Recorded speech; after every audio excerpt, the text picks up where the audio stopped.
here and there. But first of all, I wanted to thank you very much for doing this. I'm going to keep an eye on participants, etc., and any questions that come up and people putting their hands up and so on. So I'm going to be busy being your PA on this, as well as bits of information and interject if I may. Here and there. But first of all, I wanted to thank you. Bits of information and interject. There we go. I want to hear myself. Right, Harveen, over to you. Okay, hello everybody and welcome. Really great to be here with the City Hindus Network. I'm going to be talking about my career lessons today, some of the learnings from my career in entrepreneurship and from entrepreneurs, and a second topic, so it's almost like two mini talks on navigating your workplace for promotion. If we can go to the next slide, please. Yeah, absolutely. There we go. So yeah, I wanted to make this session interactive. So if you have any questions along the way, then do put those in the chat box. If you're tweeting now or later, if you want to tag us on City Hindus, Harveen C and Alpesh VP, then we'd love to hear your comments and thoughts there as well. Okay, the next slide, please. Yep. Okay, thanks. So the first thing I'm going to talk about is just not go into too much detail about CV or anything, but just highlight a couple of things from my career path that are sort of underlying this talk today. First is that my current role is at Imperial College Business School, which is that I'm a principal teaching fellow in entrepreneurship. And really what that means for those of you that might have come from a career outside of academia or those that are involved in academia, you will know that largely it's academics that do research and teaching. And my role is a little bit different from that because my role focuses fully on teaching. And that was something I figured out a few years ago, where my strength lies, where my interest lies, doing things that are more hands-on day-to-day for students, not necessarily in the research. What you see on the bottom row here, Royal Holloway, LSC, Imperial, is kind of where my career started out. So I did my PhD at Imperial Business School a few years ago, got some teaching experience while I was a student at LSC in entrepreneurship, and started out my career at Royal Holloway, University of London. And really, the kind of question I would always get asked as an academic and someone that's teaching students and lecturing in entrepreneurship is, have you ever done it yourself? And, you know, I used to have to say no because I hadn't. I'd gone straight through from my undergrad and master's into the PhD and straight into my first academic job. So that was when I sort of took this leap into the other side, into industry. I went to work for PA Consulting for a couple of years and was seconded into a government department called UK Trade and Investment, which you now may know as DIT, Department of International Trade. And that was actually where I met Alpesh a few years ago. And I worked hands-on with entrepreneurs for a couple of years, not only bringing them into the UK, but also working on their businesses, helping them achieve success in the first couple of years, sales and investment and grants, anything we could do to help drive their success and meet their objectives so they become startups and success stories for the UK. So when that contract finished, I realized there was one thing left to do, which was to do it for myself. And that was when I set up my own business, which was Biz3 Consulting, and took my expertise in entrepreneurship and started working with universities and setting up, providing coaching services and setting up and designing entrepreneurship programs.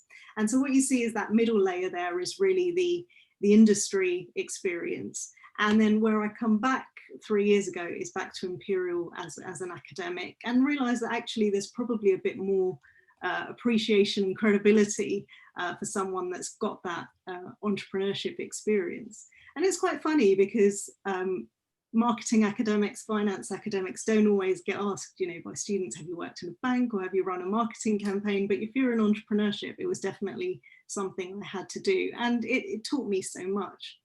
So the thread that runs right through all of this slide is certainly entrepreneurship. And then I guess, the other area that I'm going to talk about is, a bit about being on the other side of the workplace and going through this promotion process as well that I've been through recently. So those are the two things that are quite close to my heart at the moment, and I definitely wanted to talk about. Harveen, a lot of people will be forced into entrepreneurship at this time, obviously because of what's happening in the economy. Are you seeing a spike up in inquiries and, people wanting to do either courses, through places like Imperial, or just people asking you, look, I'm thinking about entrepreneurship for the first time? Are you seeing a spike up? Yeah, definitely. We're seeing, I think it's getting people certainly to think about, I always meet people that say, I've had a business idea, I've got a business idea, or I've had a few. And it's kind of finding that right time in their life. And I think now is definitely where that time is perfect for a lot of people. What we're also seeing is actually at the business school, we've got the highest number of students intake we've had for a long time. And so that actually signals that while it's difficult for some to get a job, they're actually thinking, how can I use that year more productively? And that's actually by going to get a master's or an MBA qualification. So we're seeing that as well. And definitely one of the reasons students come to Imperial is for the entrepreneurship. So yeah, that leads perfectly into what I'm going to talk about, the many questions that I'm asked. Is now a good time to start up a business? I don't think I've ever said no to anybody. So certainly with the redundancy, with the end of furlough coming up at the end of this month, possibly we could be going into a second lockdown, who knows? But yeah, there's certainly opened up opportunities. There was a recent article, a great article in the BBC News a few days ago about women who've started up businesses in lockdown, from things like subscription dating kits, so candles and activities for a date night at home, to beauty boxes, to take away from home. And so it's creating opportunities and thinking about the needs that are arising in this climate. And what we're also seeing is that companies, so for example, one that I work closely with at Imperial, Dash Rides, who are doing a subscription to electric bike services, started out their business before COVID, but when COVID hit, suddenly thought, well, actually, now could be a really perfect opportunity for us to sell into hospitals, for us to provide this service to medical care staff that need to get medication around quickly or need to get into work safely and avoid using the tube. So they very quickly adapted their business model, but equally there's room for new business models as well. So definitely a great time. Shall I move to the next slide? Yeah, thanks. So another question that I'm asked is my business idea any good? And what I would say to that, yes, sure, it could say it's as good or bad as any other. What I think at an early stage of an idea doesn't necessarily, indicate the success. But I think what's key here, what I wanted to point out is, it shouldn't be a question that anybody asks, because it's really about doing the research and being sure for yourself that there's a problem there and you've got an idea about a solution. And the way you do that is to spend time. There's no shortcut. Spend time getting to know the problem, getting to know the potential users or customers, and being convinced that there's a problem there. And so it doesn't really need to be a question that you ask, is the business idea any good? It's more about conversation and saying, I strongly believe there's a problem here. I've done my research. What are the next steps? Can you help me? So that's another way to approach it. And a book here that I'd recommend is The Mum Test by Rob Fitzpatrick. And this is really a great guide on how to do this research. Just for example, if you say to somebody, oh, I've got an idea for a new type of smartwatch, what do you think?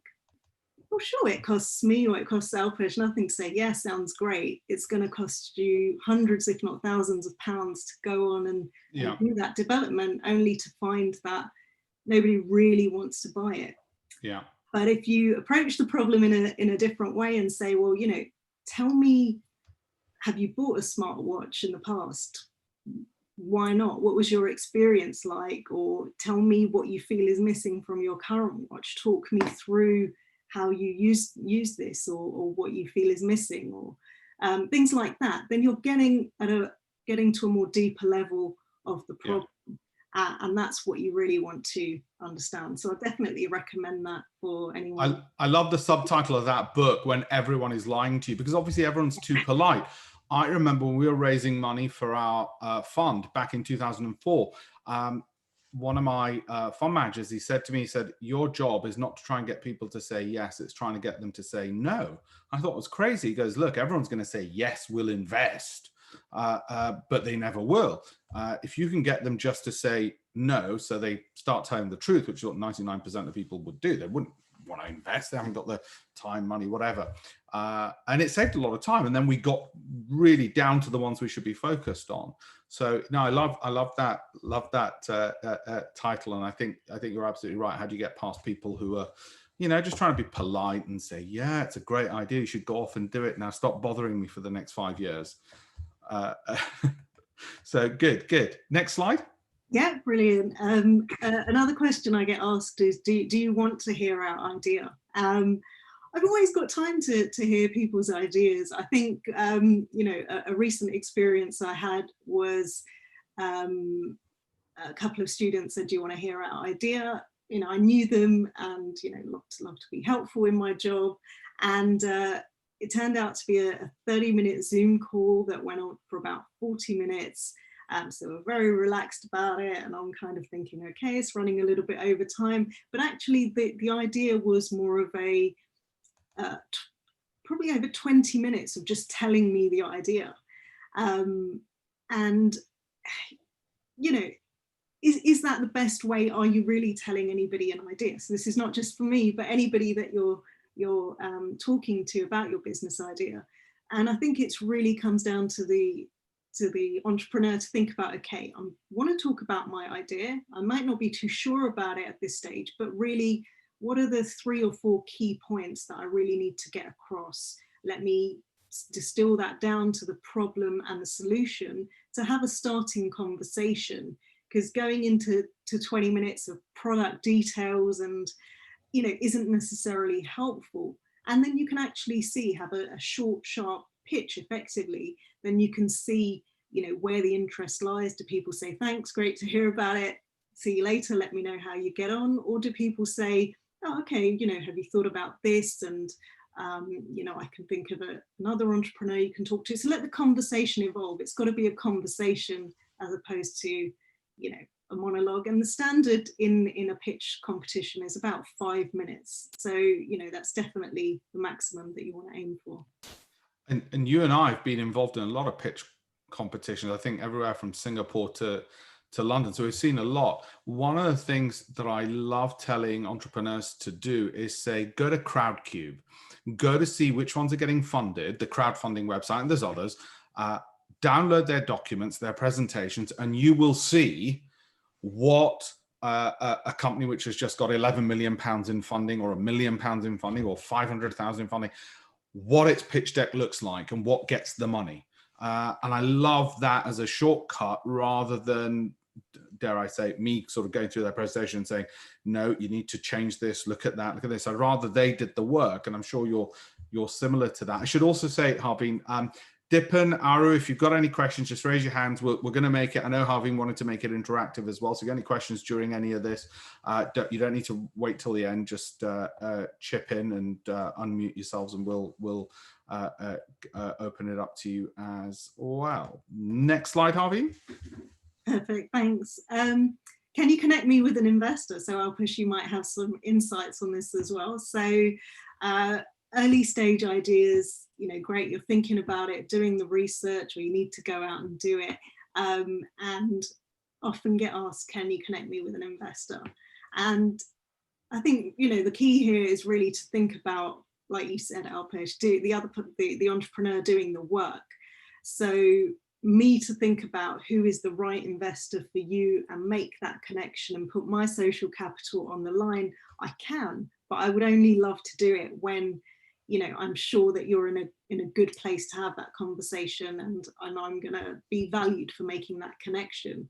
So if you do the homework and look up and think about who is the right investor for you, see if I'm connected to them on LinkedIn and say, oh, Harveen, we saw you know so-and-so at Octopus Ventures. We think, you know, they're really interested in companies like us. Could you help us with an introduction? We've got a pitch deck ready.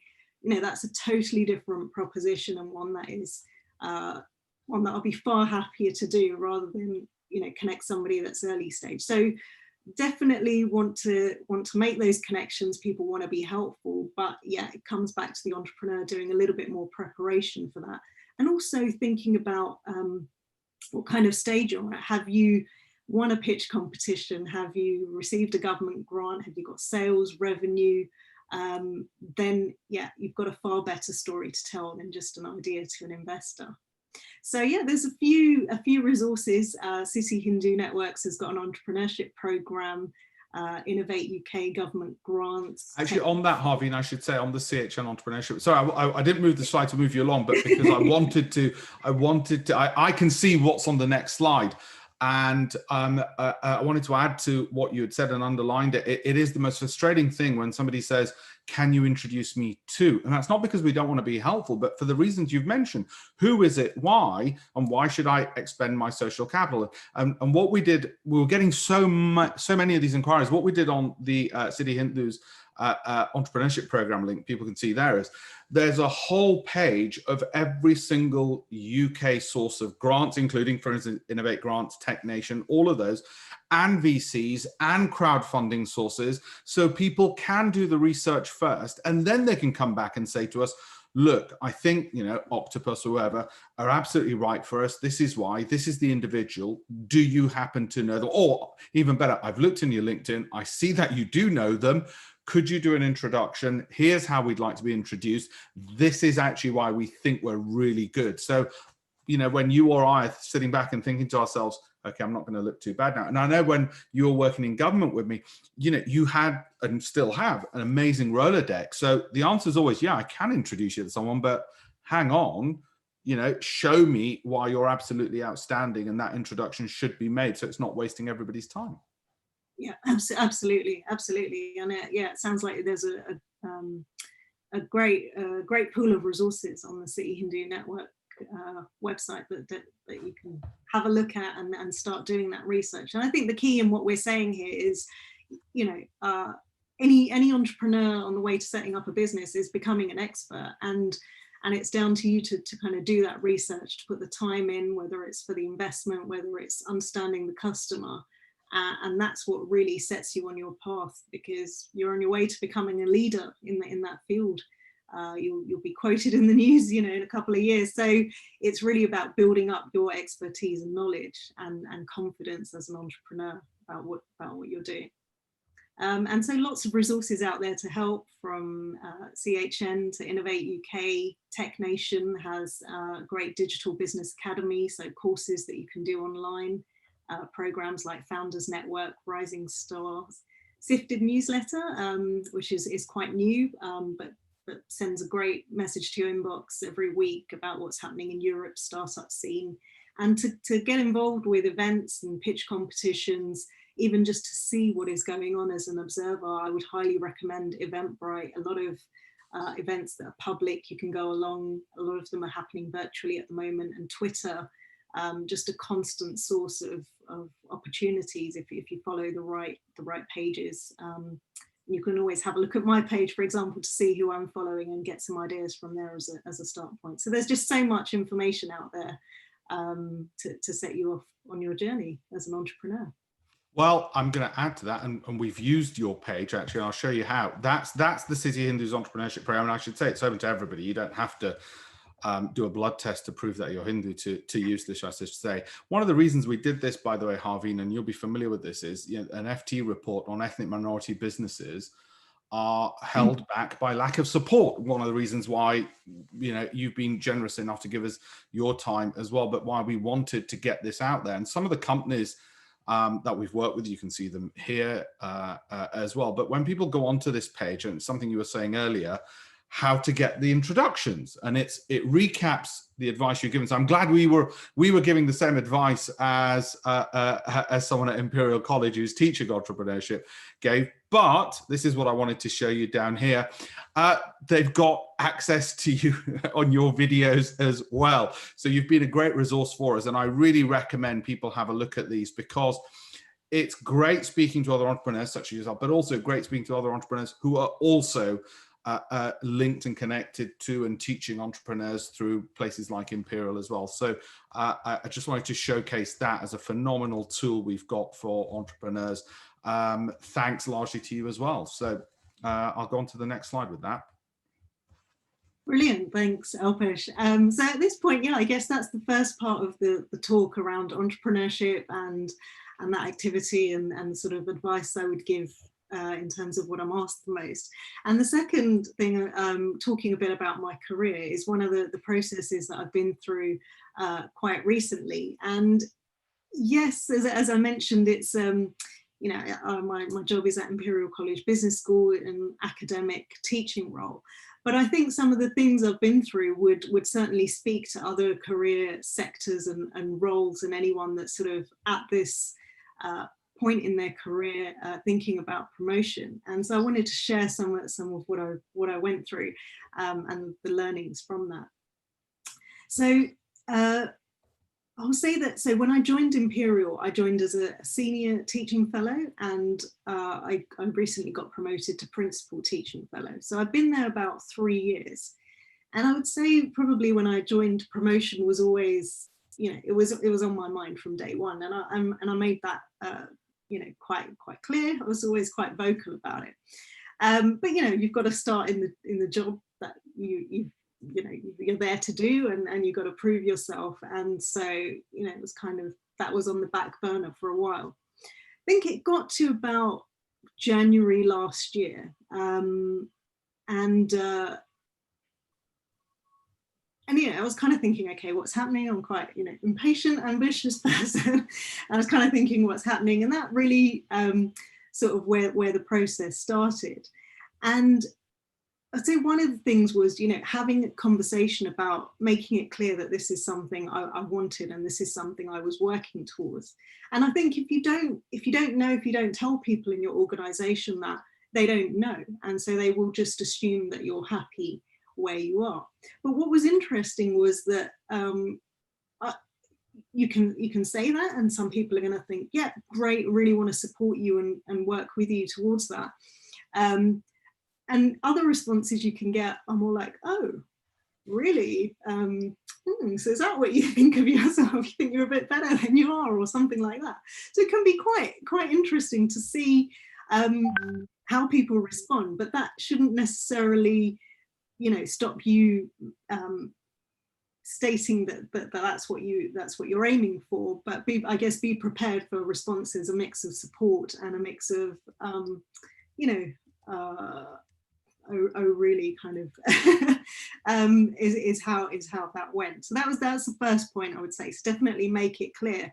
I spoke to when I recently did get my promotion, one of the media team contacted me at Imperial and said that actually, oh, I thought it's just something that's, you know, you've done really well, Harveen, but I thought it's just something that's going to land, you know, it's just going to come to me. And I was like, absolutely not. You know, I mean, maybe if you're lucky. I think I've always been someone that's heard of people in their jobs and careers getting promoted and getting another promotion in a year and getting another promotion. And it seems to magically appear for people. Yeah.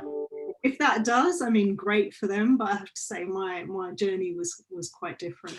Do you think, and it's an important one, you know, where you said, you state your ambition. I think a lot of times, and it's a funny thing, when we've done these career clinics, so often I've heard from our audience saying, oh, but that's not the way we were raised to do things. We weren't told to state our goal that I would like to end up here. We just thought you've got to be polite, a little bit quieter, and everyone will assume you want to be promoted.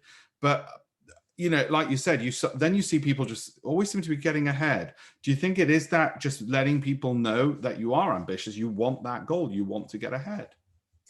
I think it's definitely worth it, you know, thinking about who and how to have that conversation, because if you don't, I think certainly you do equally hear stories of people that have been in the same role for 5, 6, 7 years, and maybe they're happy there, but maybe they're just waiting for something that nobody else knows that they're looking for. So definitely worth putting out there so that it's clear from where you stand.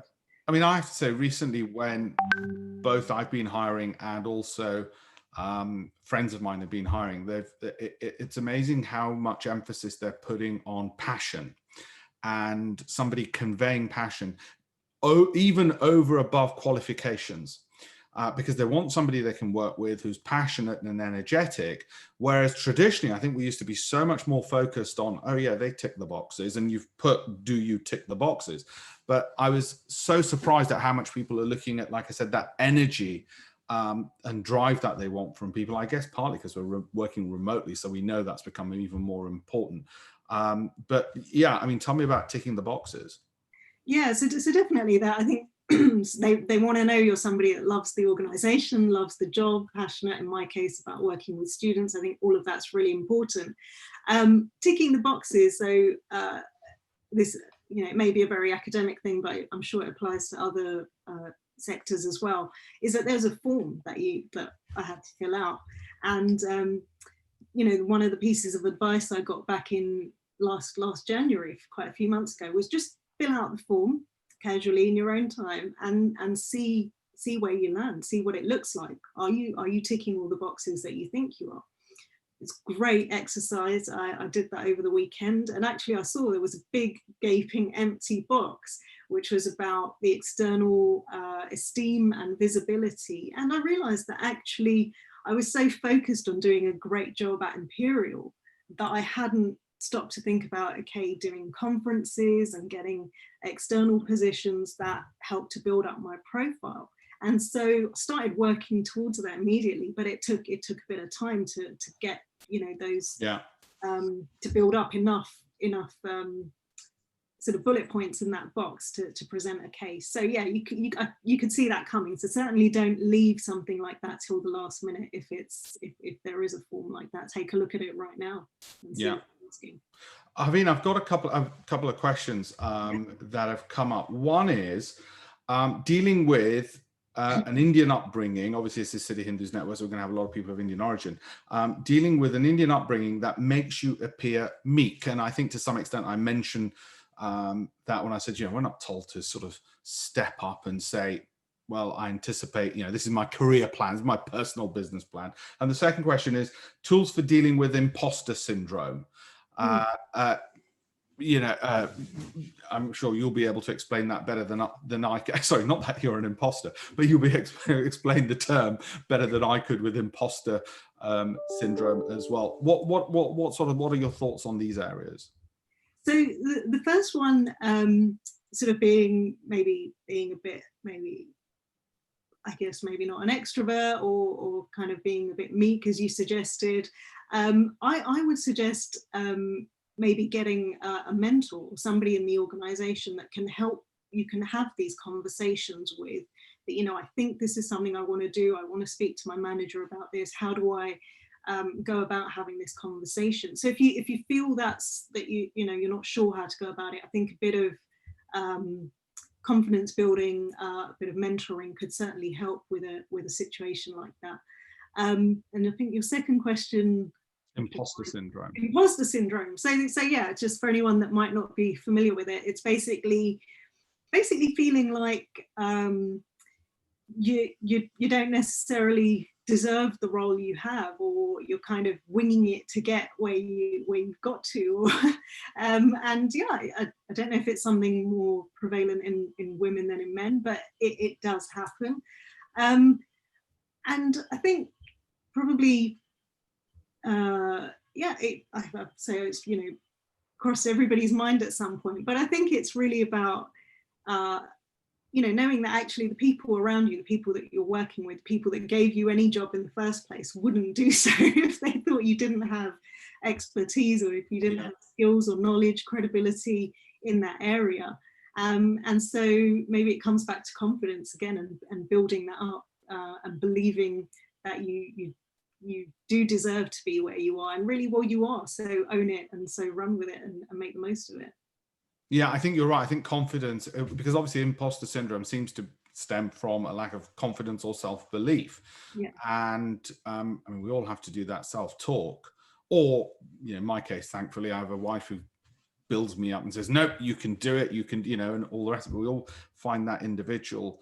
And I think it's probably helpful to know, we probably all feel like that at some point as imposters, as, oh my God, what am I doing here? How did I get here? And all the rest of it. But you just have to fly with it. And, Donald Trump's president of the US, anybody can achieve anything.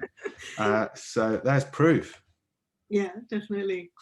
So perfect. That brings me nicely to my next point, talking about having a mentor. In my case, it was having one conversation with a manager who had one point of view, and having another conversation with a mentor who had a different point of view. Now, whether they corroborate and say both say to me that you're ready for promotion, or one says that I'm not so sure, the other one says you're ready, I think it's important just to, because that relationship with your manager can be quite close, they're quite close to your work as well, just to have an additional point of view and guidance around those conversations, because it is quite a sensitive topic. It is, it's something that, people don't necessarily find easy to discuss promotion, both being the person that's saying I want to get promoted, but also being the person on the other side of that, Alpesh, which you might add to if you've had those conversations as well, and how do you manage that if you think it's not the right time. So yeah, good to get an additional view there. Yeah, absolutely. I should say, if at any point you see my eyes sort of divert, it's because I'm looking for the questions, looking at various things. And I think you're absolutely right on, this mentor manager kind of thing. There's also good advice, I think, in having more than one mentor. You can have somebody for work and your professional life, somebody for personal development. The more, the better. And I love that old saying: if you want advice, ask for money, and if you want money, ask for advice. And I find it's a very good way of getting lots of advice from people as well, especially in the subject of entrepreneurship. Okay, brilliant. My next point, was one of the times when I was having these conversations. This was probably about June last year, and it was straight, but it completely, I'll be honest, it completely floored me. I was so shocked by this question. And actually, when I went to my mentor and said, this is what I was asked, he said, well, it's a perfectly normal question. So it was something that I learned that I should have been prepared for. And it was just simply, well, why do you think you should be promoted? And it was like, in my head, it was like, hey, can't you see all these amazing things I'm doing? And actually, well, no, maybe people can't. And you need to be able to have, to hand, be able to state 3 or 4 key bullet points that support your case, because it's kind of like going back to a job interview. It's sort of selling yourself, all over again. What are your key strengths? What are your key achievements? And so be prepared to have conversations like that. I think I certainly could have been better prepared for that. But yeah, you learn, one of those things you learn from. Yeah. Next one. Okay, and the last point here on one of the things I learned was that actually, who cares if you're promoted, right? Is it just you that care, or does anybody else in the organization care? And okay, you have your manager who has some stake in that, but actually there's others that care, like the in my case, the deans, associate deans, heads of department. Do they care? When actually I was at a time in my career where I had just got some global recognition. I thought I was achieving really well, being sort of known as this person for entrepreneurship in the business school. So you've got to think about the value that you're adding. And actually it was about sort of me having conversations with other stakeholders, so that it's not just down to one person to make a decision or to support you. There's a number of senior people having this discussion about me and supporting me and on my side, and helping me go through this process, because if it's just one-to-one, it can be quite isolated. So really thinking about who else cares, because they all want you, they're all invested in you, they all want you to sort of stay in your job and do a good job. And so really thinking about expanding out that process, I think was really valuable and worthwhile, thinking about widening up that conversation in the organization. So I was going to say, I was going to add to that as well in terms of the who cares part. I know two people, for instance, who said, actually, you know what, I'm going to get this much extra pay rise and this much extra responsibility. I don't want to do it. And another person who said to me, goes, Alpesh, I could get promoted, but I quite like my life the way it is. And I guess that also relates to why you've got to get your ambitions across, because otherwise, for those who do want promotion, the assumption will be, oh, maybe they're not bothered. I've had one message come in because we've got people on Zoom, on YouTube, and on WhatsApp messaging as well. And on WhatsApp, I've got one tactic I used to get promoted was to lift the promotion criteria from HR and then use them reworded in my appraisal. I love it. Yeah. Because if you and HR would presumably happily tell you what the promotion criteria are. You then sort of work out how you fit that goal, and it becomes easier when the managers are looking. So I do like that tip. Indeed, I should say, again, we're talking about entrepreneurship as well. I've not been promoted for 38 years. When you work for yourself, you're not. So it again goes to this point of actually, who cares? Bill Gates dropped out of university, okay, gave himself the CEO title. Warren Buffett, same thing.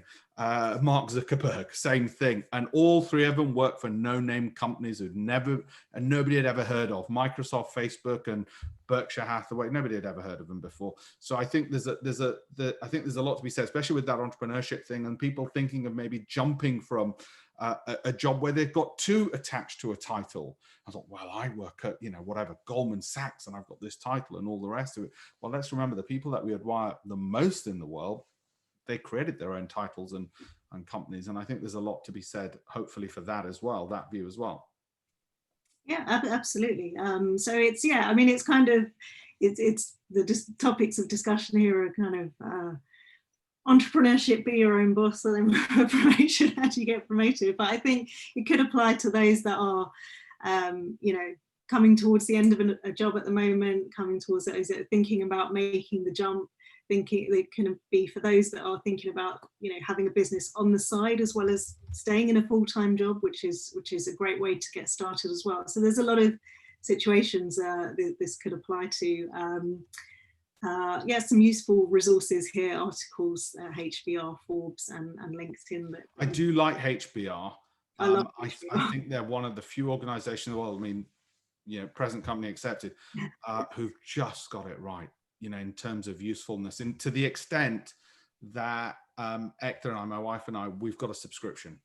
And we don't subscribe to much just because there's too much to subscribe to and so much is free and available. But Harvard Business Review really do sort of knock the ball out of the park on that. I know you've got bit.ly things, but I'm sure people can just Google Harvard Business Review on that. But they're very good. And I haven't seen somebody else, I've not looked at Imperial's equivalent, but I've not seen other business schools get it so right as they've done. They're great, and I highly recommend it to people. I would second that. I think they're, following them on Twitter or LinkedIn is a great way to kind of see what's coming out. Really interesting headlines around all aspects of the organization. We do have one similar called IB Knowledge.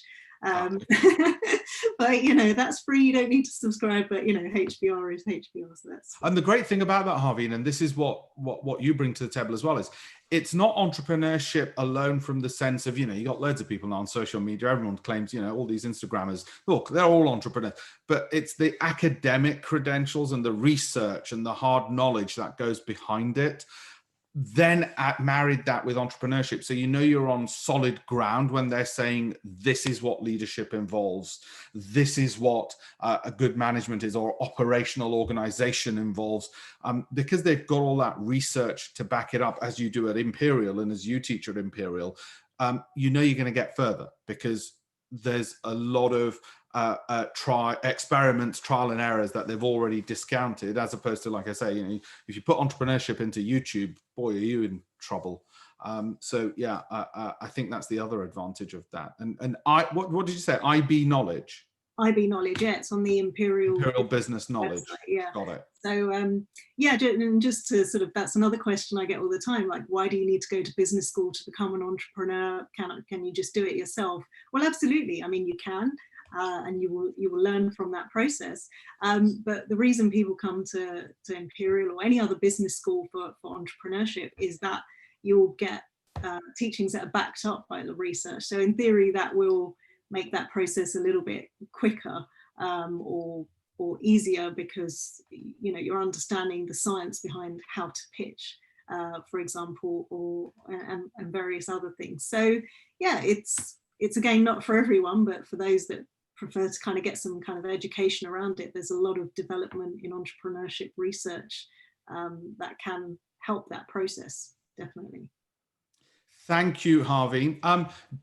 Do we have any questions? I'm keeping an eye on both, would you believe, YouTube, WhatsApp, and on Zoom as well. So, and I've answered, well, I've put them to you as we've gone across. I would recommend people do connect with you through LinkedIn and Twitter, and I'll make sure, I'm pretty sure we've connected at City Hindus, but I want to thank you for being part of all of this, and I'm sure we're going to have a lot more engagement with you as we progress as well at City Hindus, and hopefully a live event eventually would be ideal as well. But we're really privileged to have you on our advisory group as well, given your government credentials, academic credentials, and credentials in entrepreneurship as well. So the academic married with the practical is fantastic. So I want to give a big thanks. If there's no other questions coming up, and anybody who wants to ask, they can also unmute themselves and put their videos on as well. I'm looking at YouTube.